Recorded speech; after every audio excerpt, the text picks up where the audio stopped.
They say love is blind, but mine was deaf too.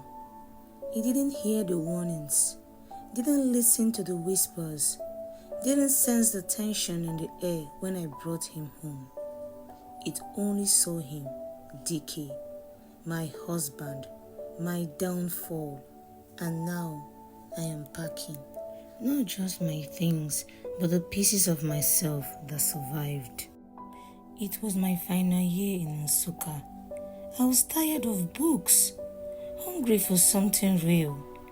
Then one raining afternoon, my umbrella gave up on me, and he appeared like a page from a romantic novel. "You look like trouble," he said, grinning, and I smiled because trouble never looked so charming. He made me laugh when I didn't want to, bought me bole and fish by the roadside, listened when I talked about my dreams, and never made me feel small for dreaming big. He was patient, gentle, safe. I told my sister, "This one feels like home," she said. "Then be careful, because even homes catch fire."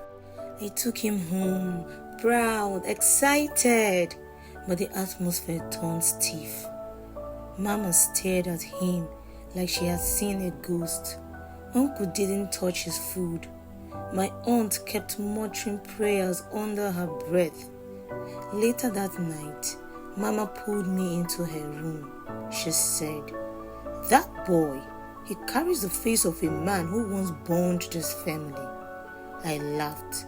Drama, I thought. Old people and the unfinished wars. Our wedding was everything. Beads, music, dancing masquerades. I looked at Dickie and thought, I have won.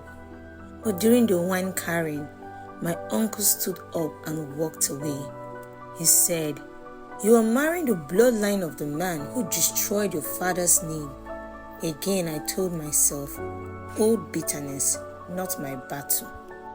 The first month of marriage felt like paradise. Then came the money, new car, spontaneous trips, luxurious gifts. I asked where it came from. He smiled and said, "My business is finally growing." I wanted to believe him, but silence has a smell, and I could smell something burning. One night, I couldn't sleep. Something kept pulling me to his drawer. There I found it, an envelope marked private. Inside, court papers, a land deed, and an old photo.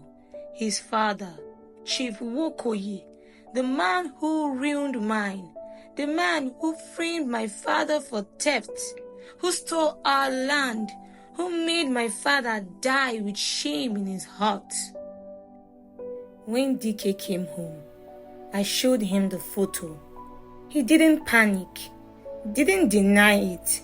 He said, "I came to make peace, but then I fell in love with you." Peace? You do not build peace on secrets. You do not plant love in soil poisoned by history. I packed my bags, not in anger, but in clarity.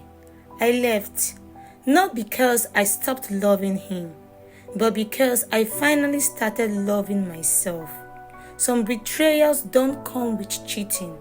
They come with silence, shame, and family curses.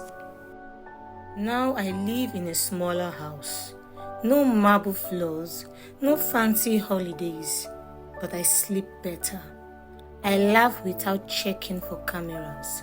I cry without hiding. If you ask me what I regret, I will say nothing. Because some love stories are traps dressed as dreams, and me, I choose to escape. Thank you for listening to my story. What are the lessons you learned?